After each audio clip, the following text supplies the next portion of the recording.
Hi, kids. Hack from Hack's Horror Show and Total Psychopathic Wrestling, and you are watching the Three Count Podcast.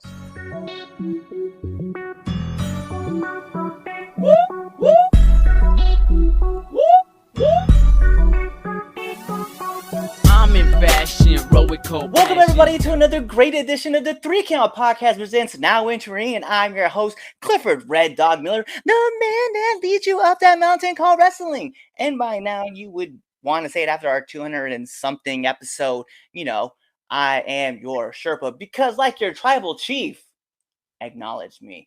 But like every good Sherpa, it's never about me. It's about who's entering the ring. So who's entering the ring? You can find this man at Total Psychopathic Wrestling. He is the co-founder. He is also found at Horror Slam. You can see him at Tennessee Legacy Wrestling. He is the host of Hack's Horror Show. He is the nightmares of your sweet dreams. It's Hack. Hi, kids. Sorry, man. I had to do it. That's my thing. Like I was telling you before we got on the air, man, I got more gimmicks than Hacksaw Jim Duggan. But that's always my go-to. I just yell and say, hi, kids, and then it just goes off the rails from there. Yeah, I'm in the same boat. Like, I know for my character, like, my favorite thing is to be like, hi. So, like, you just pop it from the side. It's funny how, like, you get, like, these certain sticks, or you get, like, wrapped around, like, a certain catchphrase, and then it just becomes your thing, and then, like, you feel awkward when you don't say it the way you normally say it. So I definitely understand. Yeah, and then you can't escape it. You can't get away from it. Because sometimes I'm like, that's kind of, what does everybody say now? It's cringy, or Right. Should I stop that? But everybody's like, do the thing, I'm like, oh yeah, the hi kids, that's it. I love it though, because I love like good characters, like especially on the indie scene, because the one thing about it is that you kind of know what to expect, but also in the same token, like they always like sometimes they change things up, and you might see something pop up in a different zone. Like one of my favorite wrestlers, I've kind of made it no secret, is Bray Wyatt, right? Because Yes. Bray's like constantly evolving and changing, and while like he's had a rough spot in WWE, like watching him like right now, right, that Uncle Howdy, I'm like, bruh, Yeah. I don't know what it is, but every time I see Bray like pop up on my screen, I'm in a trance, because it's like his characters are always so good. He draws you in, man. Like half the time when he's talking, he says it with such conviction that like he's almost like the Ultimate Warrior and other guys, like, or Road Warrior Hawk. He's got that same thing. Like you're like, I don't know what the fuck you just said, but that sounded amazing. Like Yeah. I'm listening, and you engage in it, because if you give 100% and you believe 100%, everybody watching believes 100%. Like that's always been my code. Like I come out and I got the like studded leather Chris Jericho jacket. I got a chainsaw in my hand. I'm wearing a Jason Voorhees hockey mask, and I'm like throwing them out to the crowd. And then the things I will say on the microphone, I've been kicked out of places. I've watched promoters just drop their head. They're like, oh God, somebody get the microphone from Hack, because I will say or do whatever, and I will go off the rails. If the crowd hits me, I will dive into the crowd and fight with them. Like, well, and I do all that because I have to believe 100% that I am this chainsaw wielding, loudmouth psychopath. And if I don't give them that, then they're actually angry with me. Like, then they actually get pissed if I don't give them that. But also, I'm only 5'8". Like, I'm only 5'8". So when I go in there and there's a dude and he's 6'4" and he's jacked, man, he ain't missing a day at the gym. Or like even somebody like you, man, come in there and they're like, man, this dude looks like an athlete. He's gonna fly. He can do. And then you see me walk out. Like, well, I can't walk out in the singlet and be like, hi, everybody. You're like, dude, this dude's gonna get killed. Like, dude, go get a hot dog. You can't get in there. So, but when I come with the actual chainsaw running and I cut the top rope, then everybody's like, oh God, get the other guy out of there. This man's gonna mutilate him. He's gonna kill him. Well, it is something, because like it's funny you mention it, but I'm 5'10", so I'm like only a couple inches taller. But like it's funny how you bill yourself at certain heights, right? Because I think I tell every ring announcer that I'm between 5'9" to 6'2", depending on what convenience store I'm running out of. because I just it's so fun, and it leaves kind of mystery. People were like, "Is he really 6'2"? Like, no, not at all. But it is something because like you said it, like you have these genuine moments with fans, and that's the thing that you have to have in this business is that you got to have that genuine connection with somebody, even if it's one fan. You can get one person to have a genuine connection with you. Everybody around them will have that same thing happen, and I've kind of started picking up on that back. It was kind of last year, like midway through my second year. Well, my first year, I started noticing that, and so one of the things I love doing is like if like a person's like choking me on the ropes and stuff, I'll reach out to a random person. I'll be like, "Yo, tag me in because he's choking me," and then like you Help can me. see, yeah, you see everybody else like get drawn in too. Yes, I will. That's my biggest thing. Like, I'm out there, and people are like, "Oh man, that was such a great match," and I'm like, "It really wasn't, dude." I'm like, I did like 2 wrestling moves. I will ham it up with the people. My brother there, Matt Raby, you can hear him yelling from the locker room, "Stop hamming it up!" Like, because I will keep going to no end. We had one night where I went crazy and everybody was mad at me, and security's like trying to like wrangle me. And I told security, I said, if you guys try to catch me, I'm not going to work with you. I'm not going to let you catch me. You have to legit catch me and be ready because I'm going to fight you. And I was like, not just fight you. I was like, but I'm going to actually fight you off, and all of you guys are going to have to actually fight me because I was like, we're going to make it look believable because it's going to be real. You're actually going to have to catch me. Well, security could not catch me, and I was fighting them off. So the fans decided they will help. So they just come over the barricades and storm me. And now I'm on the ground like this, and some dude's like kicking me in the face. And then that's when I finally broke character because I told security, get them off of me.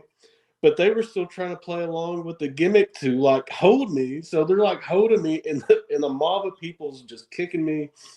And then they picked me up and body surfed me and threw me out of the building.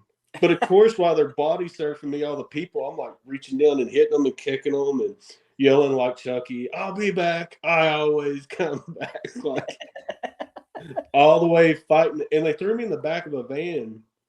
And as soon as I got in there, I just held the door and I had both feet bracing because they were trying to get back into it. And I just started yelling. I was like, "Oh my God, somebody come." And luckily, my boy Lumpy jumped in the van, and I just started yelling, "Drive, drive, drive." I was like, of course, in front of the people, I'm fighting them, and they're throwing me out of the building, like body surfing me. And I'm like, "Get off of me. I'll kill all of you. I'll kill every person that let me put me down." But in my mind, I'm freaking out. I was like, "Oh God, they're throwing me outside." Because they were really gonna fuck me up once they got me outside. Can I cuss on here? I'm sorry if I do. Yeah, you're fine, 100%. Don't Okay. worry about that part. Okay. They were really that they were getting me outside, so there's no TV cameras running or nothing. They were really gonna put the boots to me. Luckily, they tossed me into like a work van thing, and I was able to get out of there. And I could just hear them screaming the entire time, like "F you, hack," and "We're gonna kill you," and just beating on the doors. I was like, "Drive, get me out here." But it's like, but and the thing is that like you said, like the fans love it because like if you weren't being genuine, and that's the one thing too, like every character kind of has to be like a part of you cranked up to like 1,000. And if Yes. you're not being genuine to like that character or genuine with the crowd, that they turn on you, and they turn on you not in like, ha ha ha, we're gonna beat your ass, but they turn on you like, dude, get out of here. Like we don't like you. And you're just like, ah, fine. Oh yeah. I need to get this real connection like with people. And it is fun to like be able to play like a character, but then when you know that you're just like trying to phone it in, the crowd can see that you're trying to phone it in too, and they react that way. They will sit on their hands. You will not get anything out of them if you don't give 100% and you're not giving real emotion. When you go through that door, that curtain, if you're not that person when you come out there, then you're not getting anything from those people. Like coming out there, and I mean everybody slips up. If you do like to come on, like being a baby face is hard. It's super hard to get the people to like you. And I've ran babyface for so many years. When it was pitched to me about like turning heel, I was terrified. I was like, "Oh God, I've never been a heel before. I don't even know what to do." everybody likes me. They have their little signs and wearing like my colors, and like I'm like, I don't know what to do. I don't know how to be a bad guy. But when I turned, I watched grown men cry, and I was like, okay. I was like, that was weird. I was like, that was weird, but I knew I had them. I knew right then. I was like, okay, they're emotionally invested. I actually just broke their hearts. I was like, so now I have to be the biggest scumbag on the planet. So sometimes it hurts me, like, because I'm not a mean person at all. Like, and like I'm driving on the interstate, my car starts getting hit with stuff, and they're flipping me the bird. We hate you, Hack, and I'm like, dude, it's a Kia Optima, man. Like, don't bang it up, like, dude. You see Please. what I'm driving? I'm still making payments, bro. Like, Yeah, I need I'm this still car. paying for that, man. Like, I ain't got it like that. I think it's um, it is crazy because I know for like even my character, like I'm a better baby face than I am a heel. And I know I am, right? And like my heel work is very bland, but the thing is I'm still like working on it and like turning it and working with it. So like eventually, like if I do decide to turn full heel, I can still get the same reactions I'm getting now. I think it's awesome though that like you said, like you had this emotional connection with fans that when you did turn heel, like everybody was like, bro, like what the hell? yeah. Like a grown man crying. I think a part of me would be kind of like laughing, being like, bro, like why are you crying? Like, don't do that. Like that's crazy. Like Yes, I wanted to walk out there and like smack him on the side and be like, "Hey, dude, you're embarrassing both of us. Stop this!" Like, quit. um, but I hear you 100. it I was have a crazy. sorry. There's this kid in Delaware, and if he's watching the show, you know who you are. But anyway, there's this Yeah, kid he in does. Delaware, and like, man, he like him and I, we go back and forth, and he's got to be like 14, 15 years old, and we legit. I will be sitting in the ring on the top rope, just pointing at him because I see him every time. And I'm like, you're a little runt. Nobody likes you. It's like, it's no wonder why you're adopted. And then he's just like back there. No. He's just throwing it back too. He's like, you guys are gonna lose. You guys are terrible. You're the worst person in the world, Red Dog. And I'm like, that's not what your mom said last night. And like we just go Yes. back and forth. Yes, man. The being here in the South, in East Tennessee, uh, they give me a lot of material to work with. Like, I will say the crudest things. I'm walking to the ring, and some chick will like rub my jacket, and I'll like smack her hand away. I'm like, "Don't touch this jacket. It costs more than your whole trailer." Like, and then there'll be some guy in the crowd, and I will say, like, I'm like, "Shouldn't you be at home beating your wife or something?" And then I'll get in the ring and I'm like, okay, if everybody wants me to leave and you're mad, if you want me to leave, all you have to do is beat me in a spelling contest. I'll like just some of the crudest things ever. The most mad, like you were talking about that kid there, was a mom. I was just going off on the microphone and was individually pointing out every person and just hitting them with bombs. And then I saw a woman and she was driving me nuts because she was sitting there texting and having a hot dog and did not care. And I saw her kids earlier. So I was waiting, I was watching when her kids were walking back to her. And I was waiting and waiting. And I kept going with the people until I saw them. And then I started yelling, whose kids are these? So you can't even keep up with your children. That's how horrible you people are. And she's like, I'm their mom. Those are my kids. So I jump out and I run over there and act like I'm about to yell. And I was like, well, you should have done a better job. You're just a horrible mother. And I said it so plain and lost the whole voice and was just like, looked her dead in her eyes. And I was like, you should have done a better job. Like I was seriously putting her down for her children. Like, and she just slammed the hot dog, flipped the chair over, and I was like, got you. I was like making sure everybody. I saw the commentary team. I was like, I'm gonna get them too. I'm gonna hit them with something like. I was like, who else? The camera guy. Let me jump on him. Like I that had mom was so mad though. Like she flipped her chair over. Like how dare you insult my parenting skills? I had a there was a we were in Maryland and there's this lady and she's chilling in this chair and my friends had just won, right? And we went over dirty, like dirty. It was fine. It was so much fun. And this lady she just yells at us, right? She's like, "You guys are cheaters. You guys fucking suck. The hell with you guys." And I was like, "Shut up. Nobody cares what you have to say, Karen. Nobody gives a damn here." And she goes, "You know what? Fuck you." And she's like, "You guys know you cheated." I was like, "Just like your boyfriend right here cheated. He's on his phone right now talking to his other girl." And then she was like, "What?" And I was like, "He's doing it right now." And she like looks at his phone. He was like, "I'm not doing anything." I was like, "He's lying. He's a cheater too. He should be on He our turned team." it on at the boyfriend. All that heat that she was giving to me, right there on the boyfriend. I just walked off. That is so great that you threw the heat on her boyfriend. Can I use that? Can I use that one, man? Yeah, use it. I love it. I love it. It That's was so good. good. Like it's funny, like to be able to watch people, and I think the other part you're talking about is like the genuine reaction because she had like the Yes. face where she's like, "Oh, what?" And then she looked at his phone and he like pulled it really. He's like, "I'm not doing anything. Look." And then Yeah. she's like, "No." I was like, "He changed the screen. I saw firsthand." And then like, yeah, it was just kept burying the boyfriend. And like, we had another show. This is actually really recent. We're in DC, and my friend like he went to chop me, and as he missed, he hit the post, and like I was working heel, and I saw this one girl, and I looked at her, I was like, "Hey yo, you ain't gonna cheer me, I'll cheer myself," and I grabbed his hand, and I like high fived it, right, and as I high five his hand, it's loud, like it's a loud slap, and I look and I see another girl react, and grab I grabbed the dude by the face and I was like, "Hey yo, watch her reaction." And then I did it again and she reacted again. And so he's like, he's like, "Throw me in." So I throw him back in the ring because he's trying not to laugh because he saw what I saw. I've done stuff like that, man. You mentioned it earlier, like always having to adapt and change.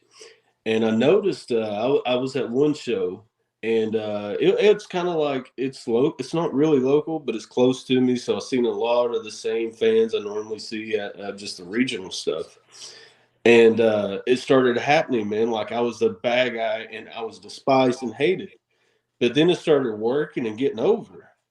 And then when I came out, I heard cheers, and I was like, no, oh no. I was like, oh man. I said, okay. So I was looking around the crowd. I was like, what am I going to pull out tonight to be drastic? Because I didn't want that sympathy. I didn't want those cheers. I don't want to be the cool bad guy. I want to be the hated, despised bad guy. Like I want to be shot in the parking lot one day because they hated me so much. I'd be like, that's heat, buddy. Get that. Like, um, so I was looking and I seen one dude, man, and he's fit, he looks good and everything, right? But I looked down as I was walking around and I noticed he only has one leg and he's got like the titanium leg on. I was like, oh man, okay. So I waited and I kept giving him heat and stuff, and I'm walking on the outside. And of course, I post the guy because I'm cheating. And then he stands up, and I was waiting on him to stand up. And as soon as he stood up and he's like, I hate you, Hack, I instantly turned around really fast and I push him down. And as soon as he falls, I snatch his leg. And you just heard the entire mood of the whole building change from, oh. And I was like, okay, we're back. And I Okay, grabbed it and I was like, I'll beat him. And I had like a crony guy with me. I'm like, kick that guy. And the referee's like, oh my God, we're going to have a lawsuit. I was like, I will hit you with this leg if you don't move, man. Like, you're ruining my thing. I'm getting these people to despise me again. And that did it for him. When you push down a one-legged man and steal his leg, they go back to hating you. And of course, I was like, oh God, I know how far I went and I didn't want to get in trouble. So of course, the guy I'm working with, I'm like, you got to hit me with this leg. So of course he hits me. And I was like, I wouldn't like normally bleed. I normally don't bleed at all. And I don't want sympathy, but I always kind of keep something with me just in case I need it. yeah. And I was like, right now I need it. So it's like, hit me in the head with the leg, and then I start bleeding. So now the guy's like, yeah, my leg cracked your head open, and give him the leg back. And he's like, yeah, keep beating up Hack. But having the people hate me again instantly in one moment, I was like, man, I had to go that far. It was horrible. I'm not proud of it, but Well, it's like the guy took a picture with me at the end of the night, so it's fine. I was like, it's very much like Rocket Raccoon. Like you're trying to come up with a plan, like on how far you got to go, and you're just like, I'm gonna need his leg. Yes. Yes. He came and filmed me later, and he was like mad, and I was like, "Hey, dude," I was like, "You get my face." I said, "I'll get back in yours." And he's like, "Oh, I can respect that, man. You care if I get a picture?" I was like, "I don't do pictures, but I guess I can." It's only because I wanted to get the hell out of there before anybody's like, "There's that guy that assaulted me." There's a guy who stole his leg. Yes. Hey, so as I kind of mentioned, right, with my character, like Deadpool is kind of like the model after like what my character runs around as, but everybody has like those 3 or 4 characters, 5 characters, up to some people. What are your characters that kind of like make hack? Ooh, I take a little bit. Biggest inspirations I ever had. One was Vampiro. Vampiro is a big inspiration, and I can't really say, but he was working on a project, and he included me on that, and getting to spend time with him was awesome. And then Raven, not just the Raven character. It was just that I seen him when he was like wearing a mask, and he's like the handsome stranger, and then he's Johnny Polo, and I'm like, how do you go from this rich guy weird thing to this grungy dude? Like that's a big leap. So he was always one. And then growing up, like I had other characters, like you mentioned Deadpool. Love him, but also love Spawn. But it was mostly the characters that I loved was like the out of control, like crazy people. If it was comics or cartoons, like it was like Skeletor because he had that weird ha ha ha voice thing. And it's like, why is he purple and blue? Why does he want that castle? Like, and then it's like, why does He-Man live in the skull cap? Like, it was always a really like crazy ones, but the methodical crazy ones, like that dude's crazy, but he's got some sick plan behind it. Like, so Hack, every time Hack does something, it's for a reason. Like I'm setting up something else, and like it's almost impossible. And then Tales from the Crypt, all these horror movies, like the fans threw me in that van, and the van drove off. So then we cut to a promo, and I'm in an insane asylum, and I'm like in a straitjacket and Hannibal Lecter mask. And I was like, I knew you guys would do this, so I had a plan. And then I cut back to videos where it showed me like come up out of the ground. Like there's different versions of Hack. There's crazy Hack. There's demon Hack, and it shows me putting demon Hack away, and I had a body double, and I had 2 sets of gear. So it shows me kicking my own ass, and it shows me burying it in a coffin. Then it showed me digging up that thing, and smoke's coming out of the coffin, and I brought demon Hack back. So even though they locked crazy Hack away, demon Hack is still free. So because I painted myself into a corner. I was like, oh God, they threw me out. They got rid of me. How do I come back to the show? Okay, there's another Hack. So that, and I'm not real big on like the supernatural stuff. I like creepy and scary, but not like supernatural. Yeah. But that I had to figure out something. So they're like, oh God, now we got another version of Hack running around. Like it's always something different. Like try to keep them guessing. And man, it's hard. It is really hard, and it's hard to play heel. And then also with the movies and the TV show, run all these conventions. It's hard to sit at a table and people like come up want to talk about stuff, and then you have one person that knows me from the TV show, and I'm laughing, cutting up, and they're like got one of my figures, and I'm like signing the figure, and then you see a wrestling fan come up. And they're like, you're a piece of shit, man. I'm like, oh, yeah. And it's hard to balance that. So luckily, there's not too many that cross over. Like some people are like, you're in wrestling, and the other ones are like, oh fuck, you're in horror movies. Like, so it's a weird thing, man. So I had to I had to take some time from the ring.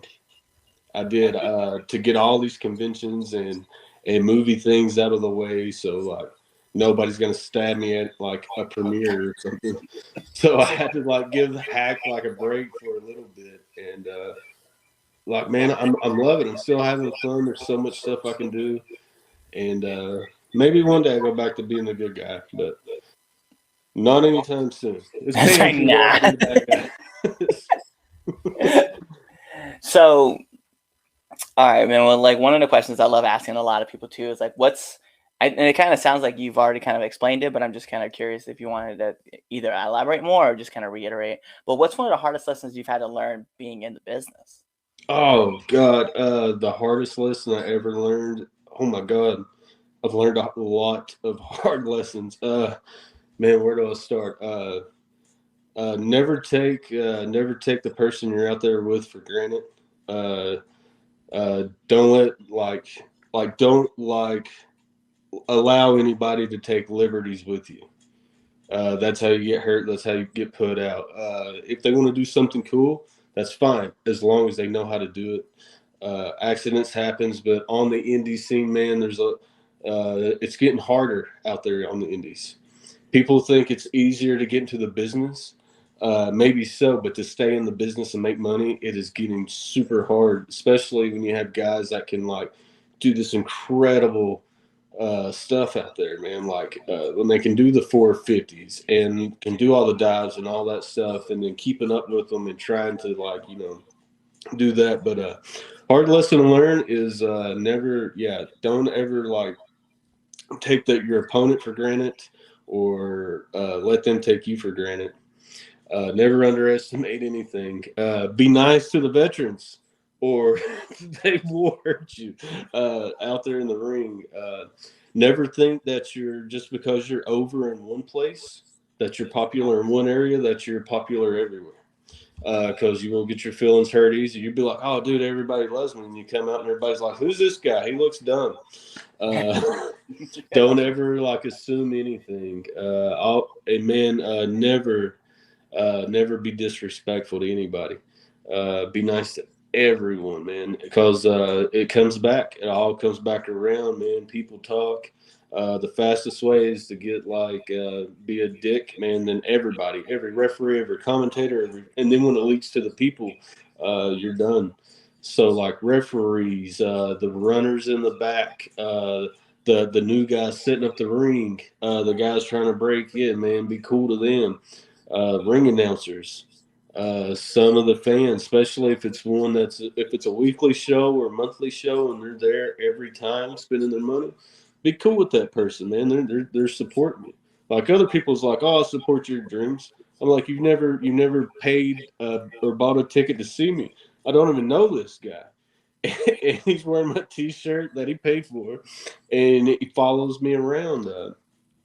Went from Tennessee to Detroit one time, and there was 20 people that followed us to Detroit, bought out the whole section, and I was like, wow.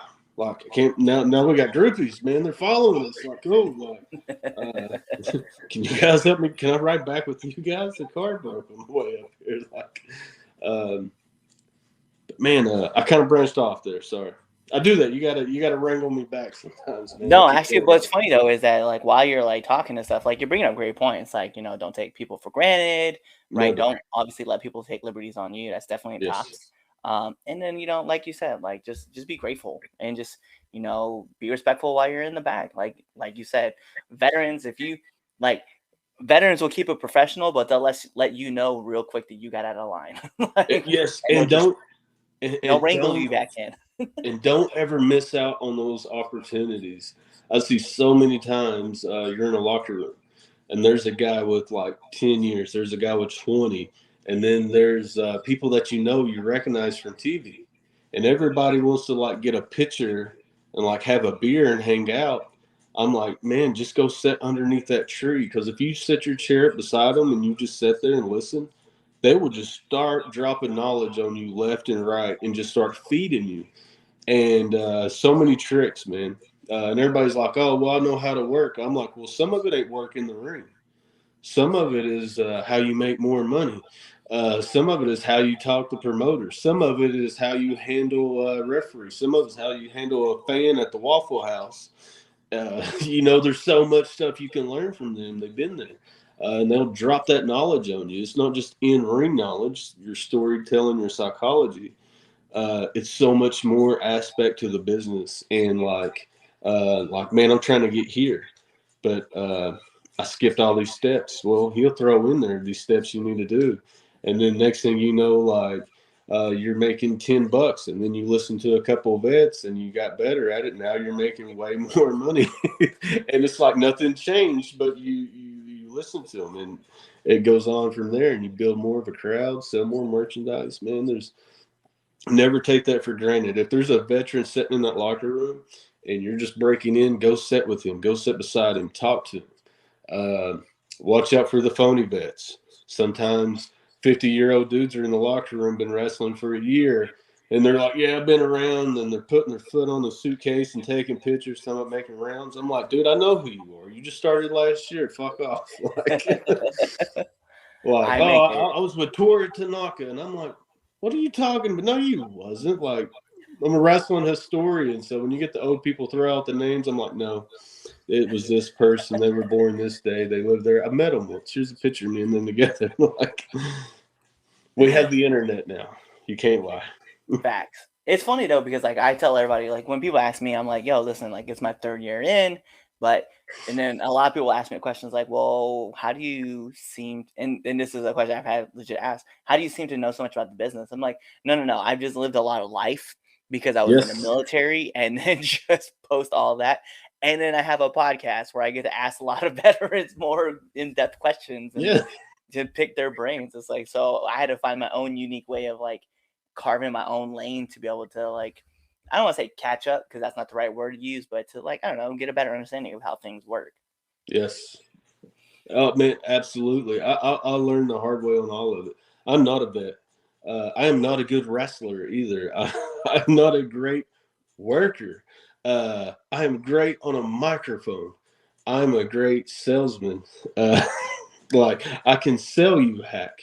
I watch people with stickers on their car, wear the T-shirts, buying the autograph picture. They're like, "Oh, I love your show." Can't tell me one fucking episode. They've never seen it, but it don't matter. I don't care. They already bought the stuff.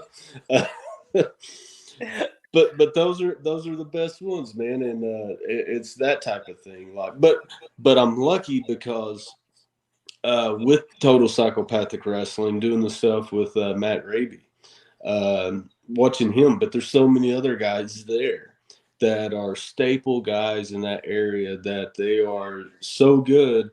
And they've made their rounds, they've made their tours, they did their thing, and now everybody's just kind of like settling down, but opened up this whole big show. And watching Matt like training new guys is so good because they're like, they want me to train with them. I'm like, I can't train with you. I can't teach you nothing. I'm like, I can't train you to do any of it. I only know how to do my stuff and do my stuff very well. Like, that's it. But watching guys who can train the other ones and then watching them and just watching them get more and more. At first, they're like trying to do an arm wringer, and it's all awkward and weird. Then you watch them snatch and boom. I'm like, oh yeah. Now you see the wheels start turning in their head. I'm like, yeah. Now it starts making sense to them. That's cool. And just watching how stuff can grow, man. Like you get a ring and you want to do stuff the right way, and then just watching how it just grows into this monster in like no time. And then traveling, man, I got to say that's the best part is the traveling, going to different places, meet new people, hanging out with people. Then you cross paths with a guy you seen like 8 states over, and it's like, oh, dude, what's up? And then just having fun, man. And then after wrestling is when all the fun happens, and you're like, oh man, I gotta get out of here. Like, about to get into a whole lot of trouble. Yes, that stuff, man. But building that name, that thing, and the money though, making that money, getting to the point where you can make it is hard. But if you're an indie wrestler and you're there, and I don't see you like with merch, I'm like, Oh, that dude must live close. He must not want any money or something like. I'm like, damn, how much are they giving that guy? Like, you even selling merchandise? Like, dude, I'm selling everything. Like, literally everything. Like, I had my gallbladder removed, put it in a jar, and that was my gallbladder. Man, I sewed it the next day. I was like, yep. I was like, not only can you have something of Hacks, but now you can have a part of Hacks. Now you can have a piece of me, a literal piece of me. Own this piece. I was like, we'll start the bidding right now. Like, who wants this? I don't Sorry, even care. $500. Yeah, We'll go right yeah. there. Well, you save $500, man. Like in Wisconsin, dude hit me up and he's like, "Oh, I'm a big fan." I'm like, "Okay, cool, man. Awesome." I was like, "Thank you." And then because with fans, you can get personal, but you can't get too personal. Right. Because once a fan becomes your friend, they're no longer a fan. They stop buying. They stop caring. But he's like, "I want a pair of your underwear." And I'm like, "Dude, no." I'm like, "That's disgusting. That's gross. What's wrong with you?" I was like, "Don't ever talk to me again." He's like, "I'll give you $500. I was like, "What's your address? Here's my PayPal." I was like, I got socks too, man. Like, what else do you want? I joke about it a lot, but it's like in this business, right? Like you live by a set of like a moral code, right? Like you have your Yes. code, and then Yes. you're like, "Hey, this is my moral code," and then someone's like, "Hey, I'll give you X amount," and you're like, "And these are my new moral codes." Yeah, that's exactly it. You're like, yeah. You're like, oh yeah, no. You're like, no, this is exactly. You got those, and you're like, well, this is the new list. This is the revamped one. This is what I meant to say. Yeah, yeah, exactly. See, you already got it, man. You said 3 years in, but you already know. So listen, like as much as I want to keep this conversation going, we do got to get into the best segment of the 3 Count Podcast, and it is the 3 Count Podcast 10 count questions. This is how it works, Mr. Hack. I'm gonna fire off 10 questions at you rapid fast, and whatever your answer is, that's your answer. Okay. Cool. So we're gonna put on the imaginary timer for added pressure. Bing, and here we go. SmackDown or Raw? Raw. Favorite movie? Ooh, Nightbreed. Nice. Freddy or Jason? Jason. Favorite actor? Ooh, shit. Gary Oldman. I love Gary Oldman. That's a great pick. Apple or Android? Apple. Favorite cartoon? Oh, damn. That's hard. Toxic Crusaders. Let's go. Marvel or DC? Ooh, shit. You want me to tell you which one of my kids I love the most too? Man. Oh man. That's hard. DC. Okay. Favorite podcast? 3 Count. Right? It's not like we have this marketed everywhere. Nominate one person that you want to see on this podcast. Ooh, has Matt Raby been on? Matt Raby has been on. Actually, we had Okay. him on. He was on our I think he was our horror character last year for a Nice. Halloween episode. So yeah, I definitely have had him. I will tell you another one right now. Brad Cash. Okay, cool. I like it. We'll Brad Cash. definitely go. We're definitely coming for you, Brad. Yes. And last but not least, my favorite question I ask every single person that comes on the show: favorite curse word? Fuck. That, I mean, it's really, is there any No, other I'll word use to use? I use it constantly. It is when it's funny because I tell people, like, when it comes to the podcast, like, depending on how like they speak, I'll speak kind of like try to match them. But once you drop the F-bomb, it goes all out the fucking window. Like, Yes. that's it. Like, I love that word. But there is a promo, like it changes, man. Like if it's a family show, then I don't cuss. I find other creative ways to do stuff. But if it's an adult show, I'm like, they're yelling fuck in my face. It don't matter if I say it back. No. Especially when there's a 5-year-old flipping you the bird and he's like, "You're a bitch." I'm like, all right, he's heard it. Like, it's fine. Oh man, I forgot what I was saying. But no, I did a promo once. And they told me, they said, "Hack, you said fuck 20 times in that promo." I was like 20 times, and they were like, yeah. I was like, oh, dude, this changes stuff. I can top that easily. The next one I cut, I went on and I dropped it like 63 times in like one promo, just because they were like, hey, you got to, that was 20 is just too many. I was like, oh, 20 is too many. What's it matter if I say 1 or 100? So I tried to get to 100, but I ran out of material. I went on for like 5 minutes.